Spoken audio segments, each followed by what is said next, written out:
What's up, everybody? This is TJ of Scrubs Unite here with Ryan. What's going on, man? Not much. We figured after we went to locals, I got second, you got fifth. We figured let's go ahead and do a profile on this. What are you running for us? I'm going to show you guys Cubics. This won me 5th place last night. Oh man, what were your matchups? It was Winwich Speedroid, Raid Raptors, and the last matchup was PK Fire. So it was very interesting. And it was outside a link, wasn't it? It was classical? classic format. So very nice. let me show you guys what all this deck does, and you guys can get a good idea. So for the monsters, we play Triple Buy Gem, the Cubic Seed, and this is basically cannot be destroyed by battle, and at the end of the battle step, or at least at the end of the damage step or something to that nature, you basically activate him, and he basically says that he's going to go to your spell and trap card zone. You place a cubic counter on your opponent's monster. The counters say that the monster cannot attack and its effects are negated, which this is really, really strong. So all cubic counters have that effect? Yeah, all cubic counters have that effect, which is really, really good. Next is your pitch card. This is Duza, the Meteor Cubic Vessel. This basically says that whenever it's normal or special summon, which is beautiful, you pitch a cubic spell trap from the deck to the graveyard.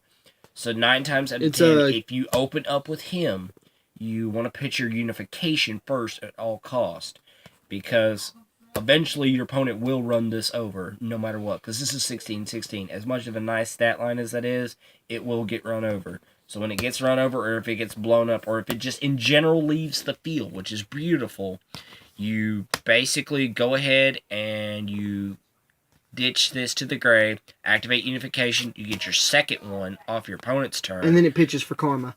And then you pitch for Karma, which is going to be your search card. So that's good. Main boss monster. Oh my god, this thing is Crimson stupid. Nova. Yeah.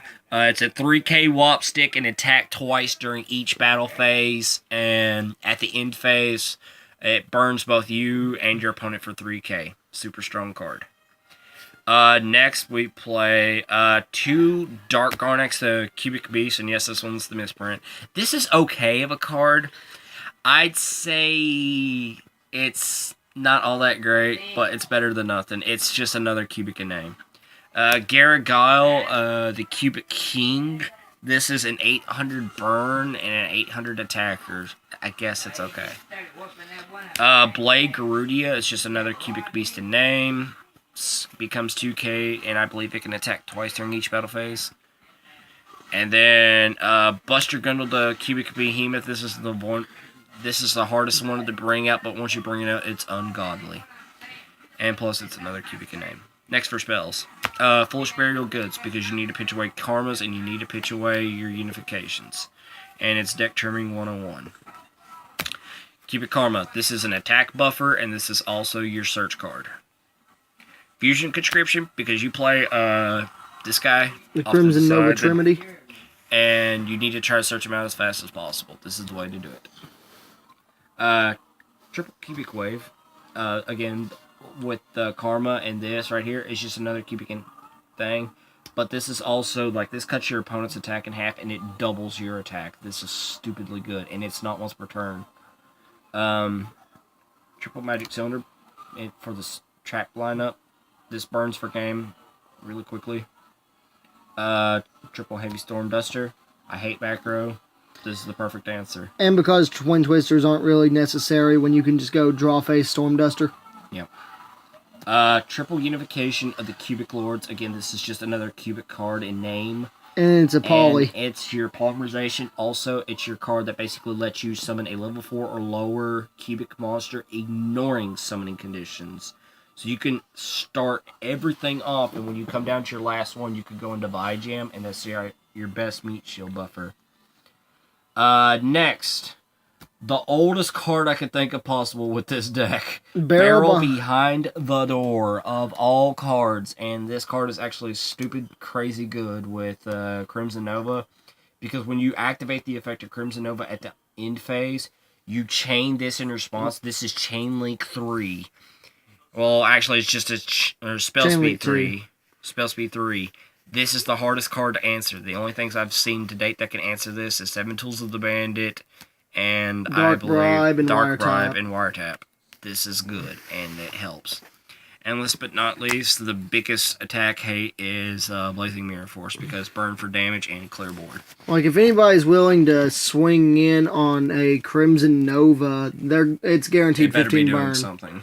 It's guaranteed to be a 15 burner. Yep. So, extra board. What do we got here, buddy? I know you don't run on a it's very sideboard crappy. traditionally. So I'm going to save the big boy for last. One Dark Rebellion because it's attack reduction, and that's not bad. 101 because I hate monsters. Number 59, Crooked Cook. Ironically, this is the weirdest card I've seen to date that's actually a spicy tech in this deck. Extra spicy because it's a Crooked Cook. Got it. Number 80, Rhapsody and Berserk. This is good for Grave-centric decks, and it's a good buffer for any of your Egg Seeds.